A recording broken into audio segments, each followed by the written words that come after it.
नमस्कार दोस्तों, साहित्यिक कहानियों के इस चैनल कहानियां जिंदगी की पर आइए आज सुनते हैं सादत हसन मंटो की लिखी एक छोटी सी कहानी। कर्ज की पीते थे।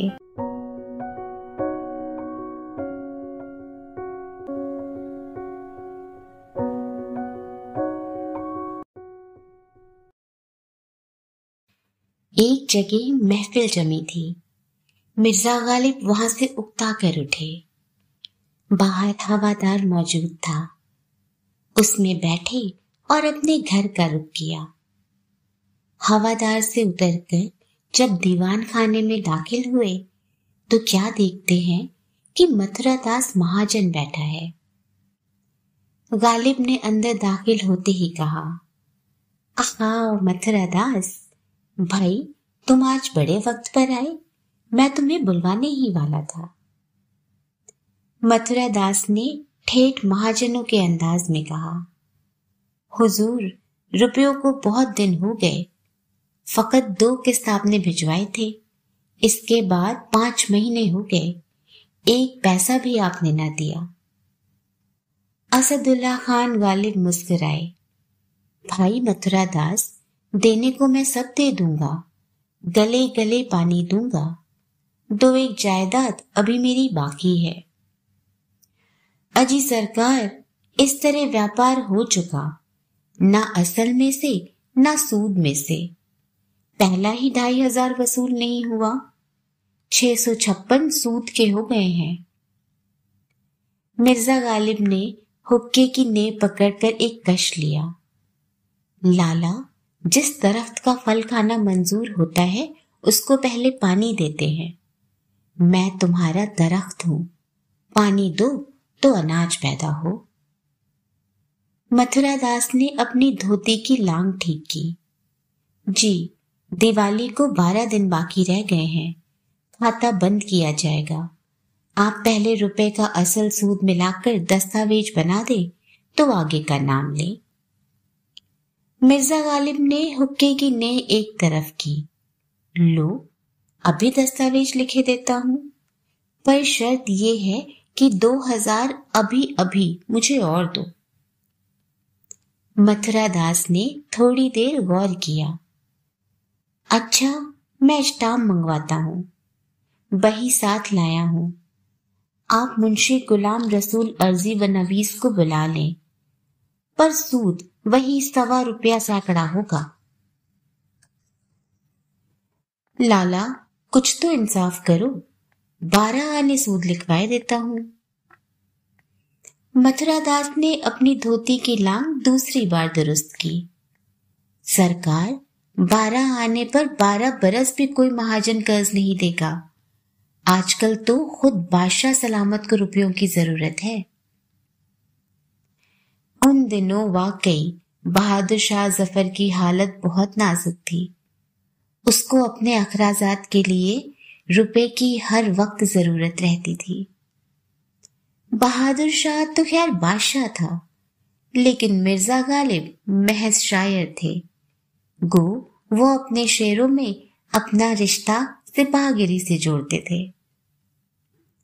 ये मिर्जा साहब की जिंदगी के 40वीं और 45वें साल के दरमियानी अरसे की बात है, जब मथुरादास महाजन ने उन पर अदमे अदायगी कर्जा के बाइस अदालते दीवानी में दावा दायर किया। मुकदमे की समाअत मिर्जा साहिब के मुरब्बी और दोस्त मुफ्ती सदरुद्दीन अर्जुदा को करनी थी, जो खुद बहुत अच्छे शायर और गालिब के मद्दाह थे। मुफ्ती साहब के मिर्धा ने अदालत के कमरे से बाहर निकलकर आवाज दी, लाला मथुरादास महाजन मुद्दई और मिर्जा असदुल्ला खान गालिब मद्दुआलय हाजिर हैं। मथुरादास ने मिर्जा गालिब की तरफ देखा और मिर्धे से कहा, जी दोनों हाजिर हैं। मिर्धे ने रूखेपन से कहा, तो दोनों हाजिर अदालत हों। मिर्जा गालिब ने अदालत में हाजिर होकर मुफ्ती सदरुद्दीन अर्जुदा को सलाम किया। मुफ्ती साहब मुस्कुराए। मिर्जा नौशा, ये आप इस कदर कर्ज क्यों लिया करते हैं? आखिर ये मामला क्या है? गालिब ने थोड़े तवक्कुफ के बाद कहा, क्या अर्ज करूं, मेरी समझ में भी कुछ नहीं आता। मुफ्ती सदरुद्दीन मुस्कुराए। कुछ तो है जिसकी पर्दादारी है। गालिब ने बरजस्ता कहा, एक शेर मौजू हो गया है मुफ्ती साहब, हुक्म हो तो जवाब में अर्ज करूं। फरमाइए। गालिब ने मुफ्ती साहब और मथुरादास महाजन को एक लम्हे के लिए देखा और अपने मखसूस अंदाज में ये शेर पढ़ा।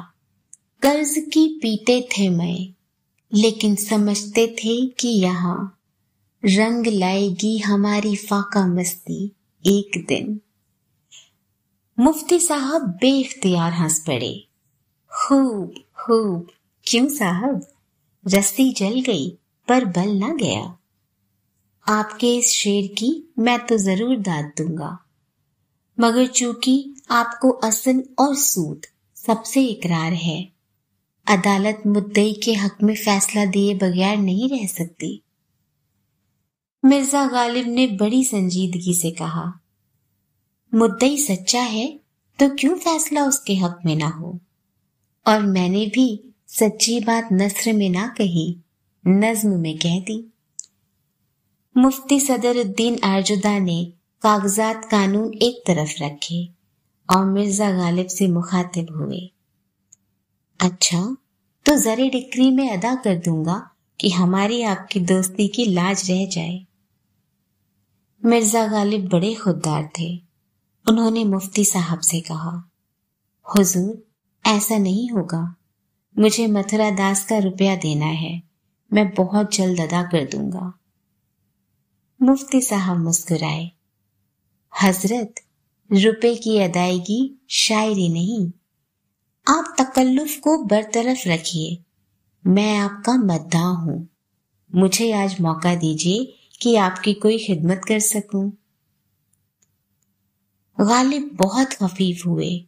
लाहौल वला, आप मेरे बुजुर्ग हैं, मुझे कोई सजा दे दीजिए कि आप सदर अल सुदूर हैं। देखो, तुम ऐसी बातें मत करो। तो और कैसी बातें करूं? कोई शेर सुनाइए। सोचता हूं। हाँ, एक शेर रात को हो आया था, अर्ज किए देता हूं। फरमाइए। हम और वो सबब रंज आशना दुश्मन। मुफ्ती साहब ने अपने कानूनी कलम से कानूनी कागज पर ये हुरूफ लिखे, हम और वो बेसबब रंज आशना दुश्मन की रखता है। मुफ्ती साहब बहुत महजूज हुए। ये शेर आसानी से समझ आ सकने वाला नहीं, लेकिन वो खुद बहुत बड़े शायर थे, इसलिए गालिब की तकीका बयानी को फौरन समझ गए। मिर्जा गालिब कुछ देर खामोश रहे। गालिबन उनको इस बात से बहुत कोफ्त हुई थी कि मुफ्ती साहब उन पर एक एहसान कर रहे हैं। मुफ्ती साहब ने उनसे पूछा, हजरत, आप खामोश क्यों हो गए? जी, कोई खास बात नहीं। है कुछ ऐसी ही बात जो चुप हो, वरना क्या बात कि नहीं आती। आपको बातें करना तो माशाअल्लाह आती है। गालिब ने जवाब दिया, जी हाँ, लेकिन बनाना नहीं आती। मुफ्ती सदरुद्दीन मुस्कुराए। अब आप जा सकते हैं, जरी डिक्री मैं अदा कर दूंगा। मिर्जा गालिब ने मुफ्ती साहब का शुक्रिया अदा किया। आज आपने दोस्ती के तमस्सुक पर मुहर लगा दी। जब तक जिंदा हूं, बंदा हूं। मुफ्ती सदरुद्दीन आरजुदा ने उनसे कहा, अब आप तशरीफ ले जाइए, पर ख्याल रहे कि रोज रोज जरे डिक्री में अदा नहीं कर सकता। आइंदा एहतियात रहे। मिर्जा गालिब थोड़ी देर के लिए सोच में गर्क हो गए। मुफ्ती साहब ने उनसे पूछा, क्या सोच रहे हैं आप? मिर्जा गालिब चौंक कर बोले, जी मैं कुछ भी नहीं सोच रहा था। शायद कुछ सोचने की कोशिश कर रहा था कि मौत का एक दिन मुतय्यन है, नींद क्यों रात भर नहीं आती। मुफ्ती साहब ने उनसे पूछा, क्या आपको रात भर नींद नहीं आती? मिर्जा गालिब ने मुस्कुरा कर कहा, किसी खुशनसीब ही को आती होगी। मुफ्ती साहब ने कहा, आप शायरी छोड़िए, बस आइंदा एहतियात रहे। मिर्जा गालिब अपने अंगरखे की शिकनें दुरुस्त करते हुए बोले, आपकी नसीहत पर चलकर साबित कदम रहने की खुदा से दुआ करूंगा मुफ्ती साहब। मुफ्त की जहमत आपको हुई, नकदन सिवाय शुक्र है कि और क्या अदा कर सकता हूं। खैर, खुदा आपको 10 गुना दुनिया में और 70 गुना आखिरत में देगा। ये सुनकर मुफ्ती सदरुद्दीन आरजुदा ज़ेरे लब मुस्कुराए। आखिरत वाले में तो आपको शरीक करना मुहाल है। दुनिया के 10 गुने में भी आपको एक कौड़ी नहीं दूंगा कि आप मैं ख्वारी कीजिए। मिर्जा गालिब हंसे, मैं ख्वारी कैसी मुफ्ती साहब, मैं से गरज निशात है किस रूसियाह को, एक गौना बेखुदी मुझे दिन रात चाहिए। और ये शेर सुनाकर मिर्जा गालिब अदालत के कमरे से बाहर चले गए। तो दोस्तों, ये थी मंटो के बेबाक अंदाज में लिखी मिर्जा गालिब के अलमस्त अंदाज की मुख्तसर सी कहानी। इसी के साथ अब चलती हूँ। ऐसी ही बहुत सी खूबसूरत और अनोखी कहानियों का आनंद लेने के लिए मेरे इस चैनल को सब्सक्राइब जरूर करें।